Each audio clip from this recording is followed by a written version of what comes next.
The day is January 4th of 2022. The man is Kickflip, and this is Hello. Randy. We're hosting and we're going. Kickflip is putting my setup to shame here, Kevin. You're killing me. You've got like stuff in the background. I have my dog who's like jumping on my lap. Oh, hello. It's good to see him. Yeah, he's a good boy. You know, he went missing for a little while and then came back. That's what I was gonna say, is that I'm glad he's not missing right now. Yes, I have to keep an eye on him sometimes. But how you doing? How you feeling? So I shouldn't be afraid of the Jets. But you know, as soon as the game ended the other day, my mom and I were excited about the clinch. But you know, I'm talking with my mom on the phone, and we spent an hour being like, "Oh, those Jets, they're plucky." And I think Salah's doing a good job there. So I'm more afraid of a 4-12 team than I ever should be. But it's the Bills. I know that the team's good now. I know that they have shedded a lot of the dead weight and the trauma of the drought, but it lives on in my heart. So I am still a little nervous going into Sunday.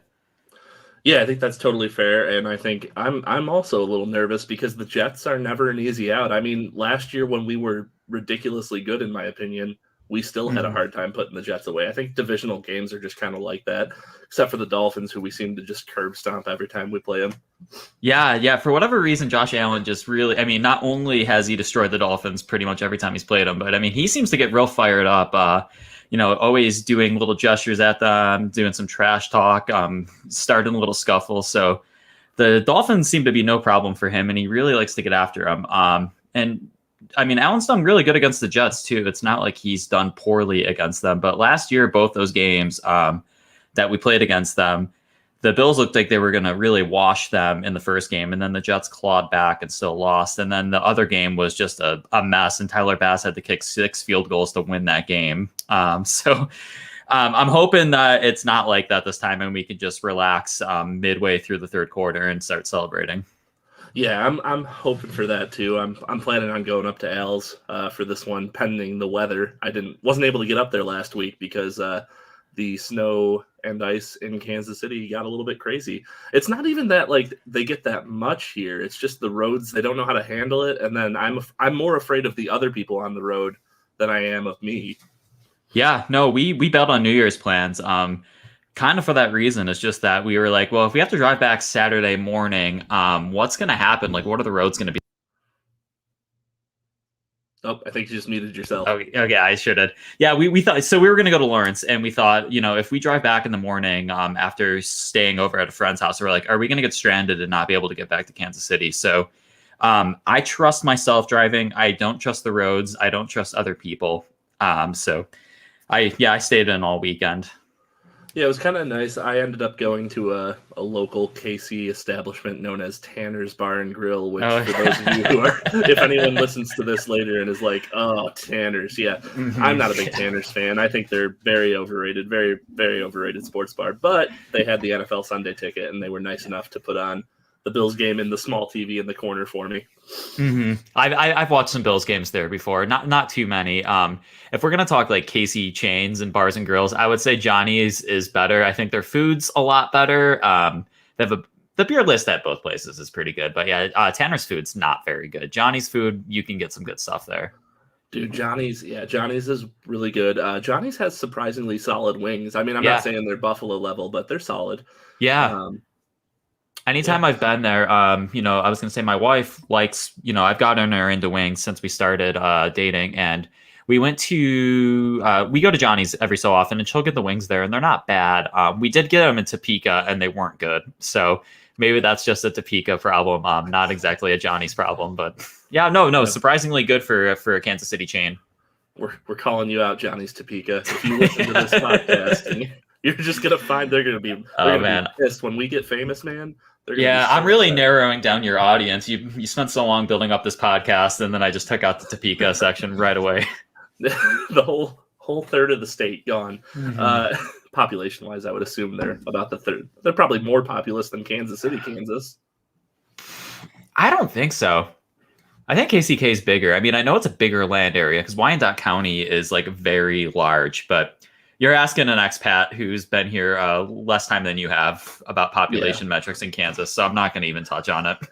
Yeah, I'm not even going to go there, but I do want to talk about something that we just talked about, which was weather. Big debate in the Bills community, right, about the new stadium. And as far as we can tell, the Bills are not interested in building a dome, and neither is New York State because of cost reasons. Mm-hmm. So I wanted to pitch something to you that I thought about today while I was driving around, listening to people calling into WGR to complain about not having a dome. But one of the things I thought about, this guy brought up that, I think he said, if I have a Lamborghini, I want to be able to, control the conditions that I'm playing in. And he's calling Josh Allen a Lamborghini, which I love. I love the analogy there. You have no quarterback for a little while, then you get one, and all of a sudden he's the Lamborghini quarterback. It's the shiniest toy in the yard. But so one of the big things I thought about, they brought up KC as an example, and Kansas City is an outdoor stadium, but the field doesn't have the same issues that you have in Buffalo, and I think a big reason for that is Kansas City is a natural grass field. Yeah. So that may be something that could appease both people, in my opinion. Like, you're going to have a better playing surface. As far as I can tell, the Bills want natural grass, and that it makes a big difference. Now, I don't know what type of grass you're going to use up there in Buffalo, but yeah. I mean, one of the things that works for the Chiefs here is that, sure, they have a natural grass field, but I mean, not to say that this area doesn't get weather. It does. I've gone to a playoff game where the field was covered in snow. A couple years ago, I went up with some friends and we watched them win their first home playoff game in, I think, like 25 years, which I was happy for them. That's a big deal. But I think the thing is that the winds just don't whip the same way in Kansas City in the winter as they do in Buffalo. It gets windy here, and I've watched some KC games lately where it's even kind of windy at the stadium, and kickers are missing some otherwise makeable kicks. But yeah, something about the lake winds and the way they come off Lake Erie, southeast into Orchard Park, really just that's a bigger problem than the snow, in my opinion. Yeah, and I do wonder if the Bills opt to mitigate that by, the current stadium runs east to west, which makes those winds come right down and swirl. I don't know if they would consider putting it at a 90-degree angle there and running it north to south. It would take away what some people see as an advantage, but some people also see the weather as an advantage, and I disagree. I don't think the weather is an advantage. Weather is the great equalizer in football. Yeah, no, it sure is. And I mean, it was an advantage maybe when Thurman Thomas was running the ball and they could get away with that. They had in the 90s, they had that offensive line that mauled people. And then they had Thurman Thomas, who's such a great running back. And they could get away with it back then. But, the way the team's built right now is that they don't really have that solid running game, except last week it started getting going, which is a cause for optimism. But yeah, I mean, it's definitely not the advantage we like to think it is. There's that whole, when it's too tough for them, it's just right for us. And it's a great quote. It's a bar. It goes hard. But I mean, I don't know if it's necessarily the truth for the current day Bills right now. No, I totally agree. And I think a big reason why why some of the fans are pushing so hard for that, the weather is an advantage. They tend to be a little bit older. But I'm wondering if they're more into the run game and they remember when the game was much more run focused. But B, I think there's a segment of people from the drought era that like the weather as well, because you think the weather had some impact in some big games. I think it was 2014 or 15 when we played Green Bay. We picked off Aaron Rodgers like 3 times. Yeah. The Atari Rambo game. I was there. Physically, I was there. I'll tell you mentally, I was not there. I'll leave it at that. But yeah, I mean, it was a miserable, crappy day. It was raining. It was windy. The stadium was ready for Rodgers because everybody knew who he was. And you could tell that everybody in that building was ready to bring up their game to another level. And yeah, I mean, they smacked the Packers around that day, which you wouldn't have thought, because the Bills were a good team that year and the Packers were a Super Bowl team that year. And one of the weirdest statistics in Bills history is that Green Bay has never won in Buffalo. It's the only place they haven't won. That is funny. I think I remember that. I was actually at that game too. Okay, yeah. We didn't know each other yet. We didn't know each other yet, but the Bakari Rambo interception was directly in front of my season ticket. So it was like, oh yeah, I had a front row seat for that one. So that was a fun game for me. Yeah, Tyler Thigpen also came up big that day, of all people. Tyler Thigpen, that is a name. We just spend the whole hour just name dropping obscure Bills quarterbacks. Yeah, drought guys who made one play. Or didn't make a play. Yeah. Jeff Toole, Yeah.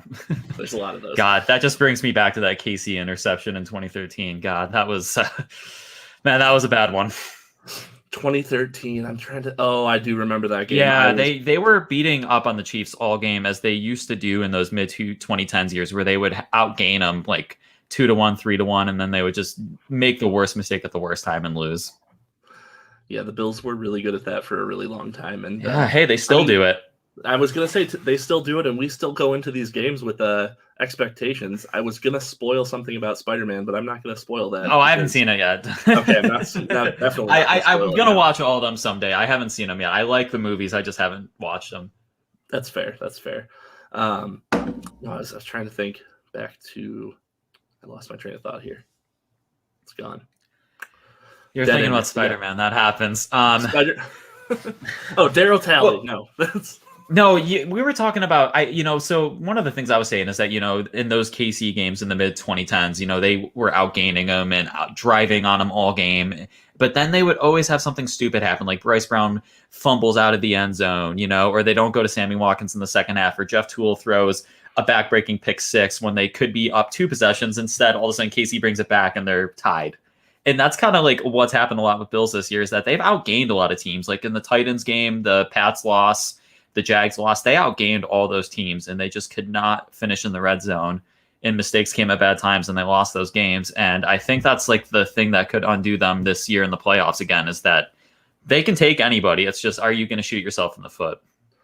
Yeah, I'm curious to see how they do in the playoffs here. And like, what difference do you think, if any, the experience is gonna be bringing for them? I mean, a lot of this roster, this playoffs is not new to them anymore. Yeah. I mean, I think it matters a lot because in 2017, the roster's turned over a lot since then, but that was their first playoff game in a long time, and it showed. I mean, I just don't think they were really ready for it. And then even in 2019, they had this big lead built up against Houston, but when push came to shove and it was do or die time, guys like Josh Allen came up a little bit short, and they played their guts out, but they just didn't seem ready for it. And McDermott didn't call a great game in that game. There's just a lot of mistakes from Allen and McDermott that game. And then, you go into the playoffs last year and they were, I think they were a little more aggressive. They read the situations better. And I mean, the Colts really pushed them around in the beginning of that game, but they didn't get discouraged and they found a way to put it away in the second half. So I think that maybe learning to win that Colts game last year was a big step for them, because that was a game that could have gotten away from them really quickly. Yeah, I think a lot of people forget that game came down to a Hail Mary, and luckily it was Phillip Rivers throwing that Hail Mary. With his, not much gas left in the tank there. But that brought me to something. You talked about the Colts in there. Opponents in the playoffs. The for those of you who don't know out there, which I doubt as many of you, because if you're listening to this obscure podcast, then you're probably really into the Bills. But the Bills have 4 possible opponents, right? There's New England is the most likely. Then there's a lot. The Colts is the second most likely. They also could play the Raiders, which is probably the most intriguing matchup to me, as far as like, I'd like to see it, but I also wouldn't like to see it. I think I'll tell you, New England might be my preferred wild card matchup. As scary as that it might be, just from the fact that it's going to be the Patriots, the big bad Patriots, but that could also be a narrative killing or statement game for the Bills. Yeah, I mean, so I was just looking. I have a chart in front of me because it kind of came up right before I went to my computer, but. I mean, they can play New England. I think that they can play. Yeah, you said New England, Indy, Las Vegas. They could play the Chargers as a matchup. They could play Pittsburgh still potentially, and they could potentially even play the Ravens. I wouldn't mind another crack at Pittsburgh because I felt like that game was so fluky, but at the same time, so for those of you who don't know, Kevin and I are both season ticket holders, so we go back pretty regularly. The last game that I believe both of us were at was the Steelers game, or were you not? I was at the Miami game this year, but I was at that Steelers game, and that was bad because, I mean, the Bills, that's another game. They outgained the Steelers. And what did they do wrong? Red zone trips, they settled for field goals, and then the blocked punt. Yeah, and that was the big difference in that game. So I wouldn't mind another crack at the Steelers because I think they're a beatable team. Ben Roethlisberger just is not. He's a shell of what he was. So I wouldn't be mad with that matchup, but I really think the Patriots, which is the most, I think, statistically likely Yeah, it matchup, is. I think the Patriots is the matchup you want here, because as long as it's not a blizzard, Yeah. we should we should have a good chance in that game. Yeah. No, I mean, here's the thing is that when we played them in the last game we played them in New England, the whole time, a lot of people are saying, well, I think the Patriots are going to win. They're at home. They're better coached. And I think that's the thing that scares me the most is I think Belichick in a playoff game versus McDermott in a playoff game. McDermott's a good coach, but Belichick's obviously one of the best of all time. And I feel like in that game in Buffalo, the difference is that Belichick coached his team to not mess it up. He made better decisions at better times. I think McDermott just got outcoached. And McDermott also kind of gave the game away. But, when they played the Patriots in New England, I thought the Bills have way more talent. And it's time for the Bills to actually show that they have way more talent than the Patriots. The Patriots don't have the players the Bills have. And that game came down to the fact that the Bills just had players who made plays all game. And McDermott also coached a brilliant game because he was just aggressive as can be. Yeah, he really, put to bed, I think, that idea that he's too conservative. I think he has conservative games, but I do believe that I think Sean McDermott is doing what he legitimately thinks is best. Some games he legitimately thinks he has a better shot if he's conservative. I disagree. I think we should be aggressive all the time in this game, but I'm also a Madden player. I'm the guy who's going for it on fourth and 30 from my own 5-yard line. Yeah. Nothing but onside kicks and 2-point conversions. That's not a good strategy in real life. That's definitely not. Being aggressive on fourth down and realizing that football is a game of possessions, and if you're giving away times you touch the ball, that you're really kind of giving away your ability to win the game. Obviously, that's not that's not written in concrete. There are times where you have to give up possessions, such as 4th and 10 on your own side of the field. But I'm glad that McDermott in that game, once they got into plus territory on the other side of the 50, he's like, well, we're close to scoring. Let's just keep going. And I think that was the difference that game is that they didn't kick field goals. They just kept getting as many points as they can. And what took away points in a couple times was just something stupid like, Sanders dropping that ball or, Allen being a little out of touch with Kumaro. Was kind of on both of them on that one play where Kumaro just broke open. But the Bills could have won that game by 20 points.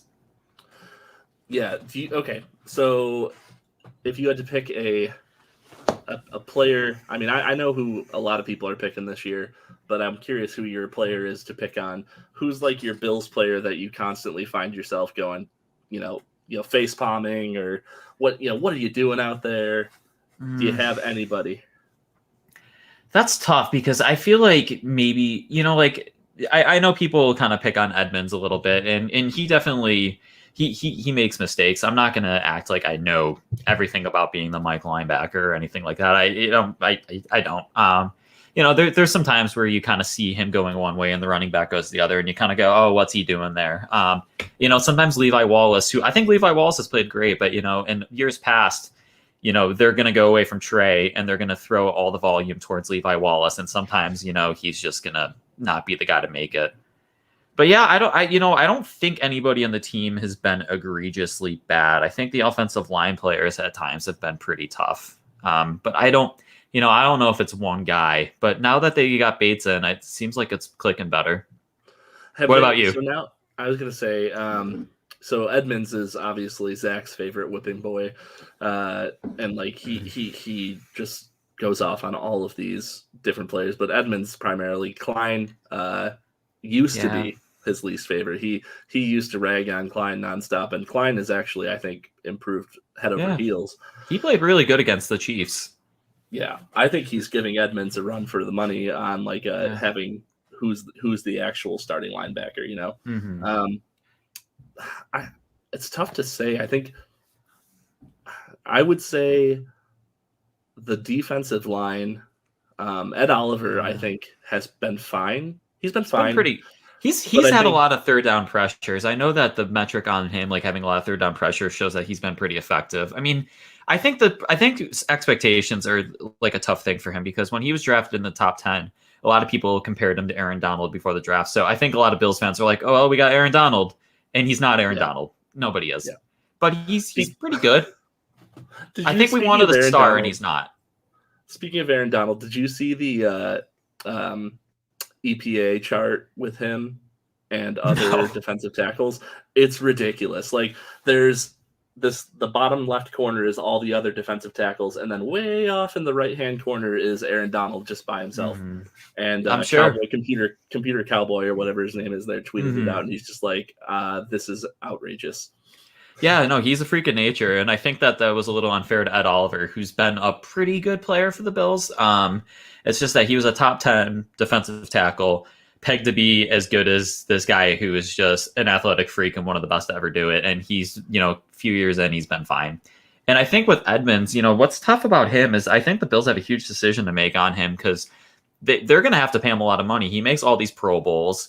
He has all these intangible, he's an athletic freak. And he's young.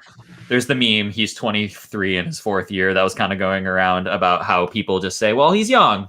That means he's going to be good because he's young and super athletic. But yeah, I mean, do the Bills want to pay him that much money, or could they get a guy at replacement level to do just as much as he does and pay him way less, and they could put that money elsewhere? And that's going to be the question. So obviously, I think they have to keep him next year. They've already got him on the option. I don't think they're going to get rid of him. I was going to say the only option would be to trade because you're not eating that $12 million cap hit. Yeah.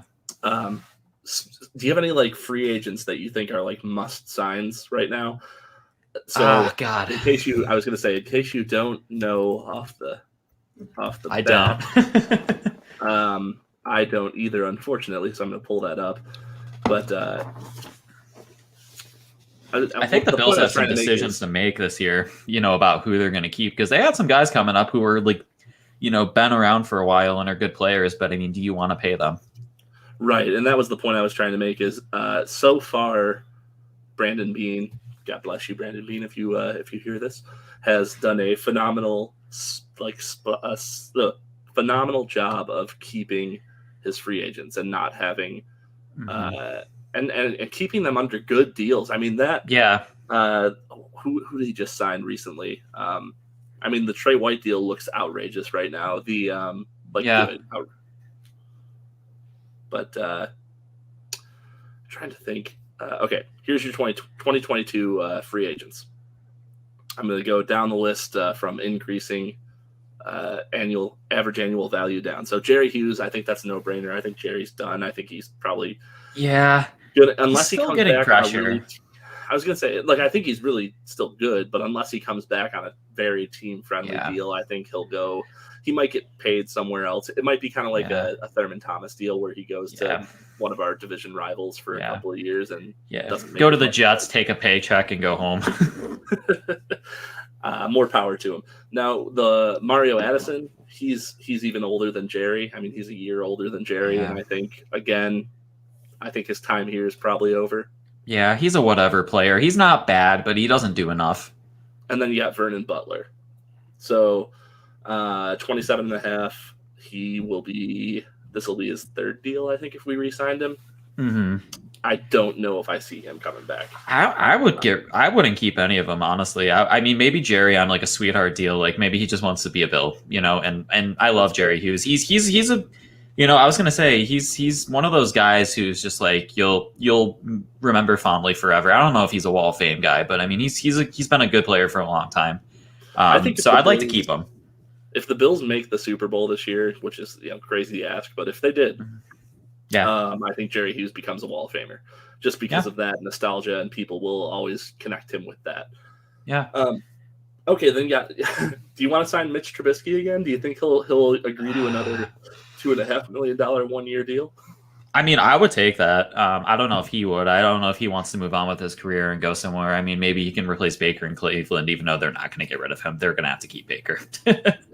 I've always suspected that Trubisky will go wherever Dable goes if Dable ends up getting a head coaching job. I think he would probably take him as his my starting quarterback. They might draft someone still, but Mitch might be that veteran presence. Yeah, I'd keep him if we could get him for $2 million and he wants to stay. Yeah, me too, in a heartbeat. Ike Butler, offensive line guard, 27 years old. I mean, I think he's solid depth. The Achilles injury is a little worrisome because how soon is he going to be back, and what's he going to have left after that? Because that's a tough injury to come back from. Yes. But yeah, I mean he's an okay depth guy. So this next one's probably the biggest one, I think, which is Levi Wallace. Your opposite lockdown corner. Yeah. He is currently being valued by Spot Track, which I don't always trust Spot Track on their valuations, but he's being valued at 3 years, $17 million to keep him, with an average annual contract of 5.7.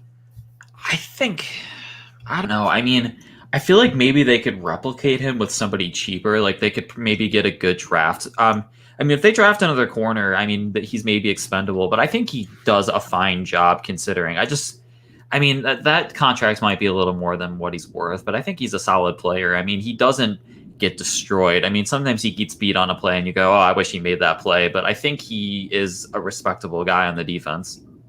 I agree with you. I think I would keep Levi. I honestly, there's not too many names on here that scare me that much leaving. F.A. Obata, I mean, he was nice. I don't think I'd re-sign him.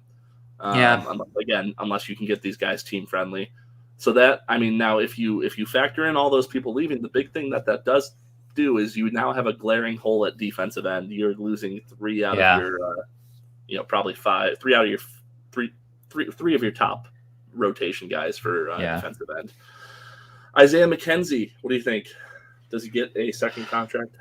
I mean, it has to be a sweetheart deal. I don't think you can probably give him too much more because they have, then again, they're going to lose Sanders probably. I mean, I don't think Sanders is probably going to stay here. I think he was a one and done type guy here. And I mean, is Beasley, is this his last year too? Beasley's gone too. He is. Yeah. Actually, he's not showing up on here. He might be 2023. Okay. So that's tough because I mean, he hasn't done a ton this year. I mean, other stuff notwithstanding, he hasn't really been that involved. So I almost wonder if he makes a lot of money, and I almost wonder if they'd be better moving on from him. So yeah, he to me is one of these. I love him as a player. I love watching him play, and he always seems to make great plays. But there just seems to organizationally be something they don't like about him because he never seems to get as much playing time as people tend to think he should. And I'm assuming there has to be a reason for that. Well, he was great last year. I don't know. I mean, he's old in football years. He's our age, but I mean, he's like he's a shorter guy. He's our age, which, we're old in NFL years, but, yeah, I mean, he just hasn't been the same guy this year. And I don't know if that's a playing time thing. I don't know if there's other stuff going on. I mean, I think if he was playing at last year's level this year, I would say keep him, no brainer. But considering he hasn't really been that involved, I think like it wouldn't be a bad idea to save that money for something else. Yeah, I'm kind of with you on that one. This one is kind of close to home for me, but Harrison Phillips, what do you think? Now, Harrison Phillips, before we get into this, I think that there's obviously connections to fans of certain ages with Harrison Phillips because he will always be that pick that Pancho Villa made that I think for a lot of the fan base was really special to watch and kind of heartwarming. So I think he's always been connected to that. I think he comes back, and the reason I think he comes back is I think he's going to be a good deal for the Bills. He hasn't really performed that outstandingly that other teams are going to look for him or look at him. But I think he's done well enough that the Bills will say, "Hey, we're going to give you this." They might even lock him down before he hits free agency. He's really come around the last few games. He's played probably his best as he's played as a pro. I mean, like I think his first year and even parts of early 2019 before he tore his ACL, he looks real good in run defense then. And then after that, I think he's been kind of a whatever player. And I think some people maybe he kind of was considered supposed to be like the next Kyle Williams, which is maybe unfair to him, but because he hasn't been that. Kyle Williams was a one of those drought guys who was just a great value draft pick. But he's played really well lately, and I think they could probably get him on a pretty reasonable deal. Yeah, and that kind of wraps up the list of kind of free agents for this upcoming year. But that's something I always like to think about is the future because I'm always thinking draft. And based on what they're losing in the draft, I think this could be another pick. And I know, I'm going to say it's going to be another defensive first-round pick by McDermott and Bean. And I think people are going to start to go, hey, when are they going to start investing in the offense? Obviously, you got Josh, and that was a great pick. But have they really picked anyone?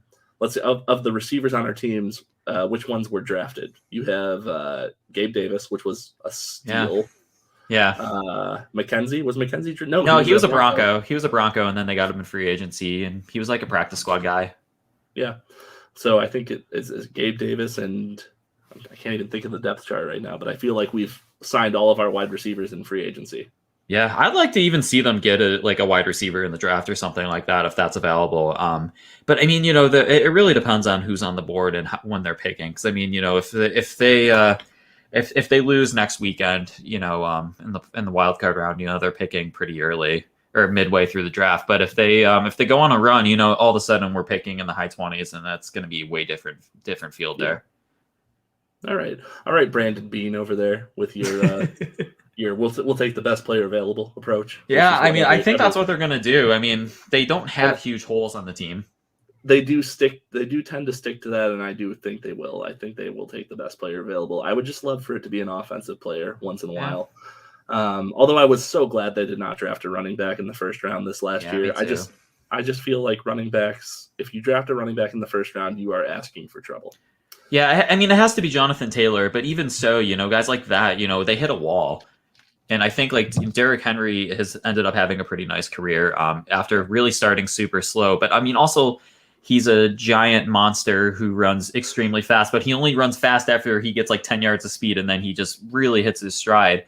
And he has to get the ball 40 times a game for that to really start taking defenses down. Otherwise, he's getting tackled for 3 yards. So, I mean, he's a unicorn. And then Jonathan Taylor's a unicorn. And, how long are their careers going to last? Well, yeah, you look at something like Zeke Elliott. When Zeke Elliott came in, he was awesome. Carly Brown. I wonder who this could be. Oh, she in? With the shelter in comment. I don't know what that means. Shelter in. What'd she say? Shelter in. What are you talking about? God, I'm getting harassed from the other room. That's it's fine. That's Kevin's waifu. Or my just waifu. the wife. The waifu is over on the. No, she's a waifu. Oh, she is a waifu. Okay, perfect. Yeah. We're getting way too weeb for this podcast. Yeah. That's my life. Real weeby in here, real fast. Wheel fast. It was a kitty emoji. Fast. Oh, it is a kitty emoji. I didn't see it. Yeah, I didn't either. Just Google lost in translation. Okay. Yep. Apparently. So cool. I think we can kind of do we want to talk about a little bit more about this Jets game? I mean, other than it scares the heck out of us both. Yeah. Kevin and I are both the same person. To give you an idea, I'm the type of person who, as soon as one bad play happens at the bar, I will yell out at the top of my lungs, "This is my nightmare." Yeah, you do. I've seen it. So, and Kevin's also kind of traditionally been Mr. Negative. Now he has slowly been coming around. I keep getting texts every once in a while where he'll be like, "I think we're going to win this game," and I'm like, "Kevin, what are you doing?" And we always tend to lose those games. So whenever Kevin says that I think we're going to win the game, I always send back a slapping gif. Slap some sense into him. Well, I mean, my reason for optimism is that, I mean, they have figured out a lot of these things, and, they've worked their way through a lot of games where maybe things aren't going their way. This year it's been a little tougher because I think sometimes when things go badly, they start unraveling a little. But I mean, the things, every analytic, like ESPN has the FPI, there's DVOA from Football Outsiders. They all have the Bills as a top 5 team. All the analytics say the Bills are a top 5 team. So I trust them with the analytics and the players they have to get through it. But, then you lose to Jacksonville sometimes. It happens. Yeah. I don't know if you sent this to me or someone else sent me the meme of the guy laying in bed, and she's like, "I bet you he's thinking about other women." He's over there just running through scenarios. He's like, "How did this team lose to Jacksonville?" Oh my God, yeah, no kidding. We could be in the running for a first seed right now if we didn't blow that game. It's those what ifs that are always going to kill you. It's as Ted Lasso would say, it's the hope that kills you. Yeah, there is no true despair without hope. So cool. I think what we'll do is we'll call that a show today. Yeah. And thanks for having me. Yeah, people keep joining us. We're on every Tuesday-ish from at 7:15, 7:30-ish, and kind of run for a half an hour, talk Bills football. So as always, go Bills. Go Bills.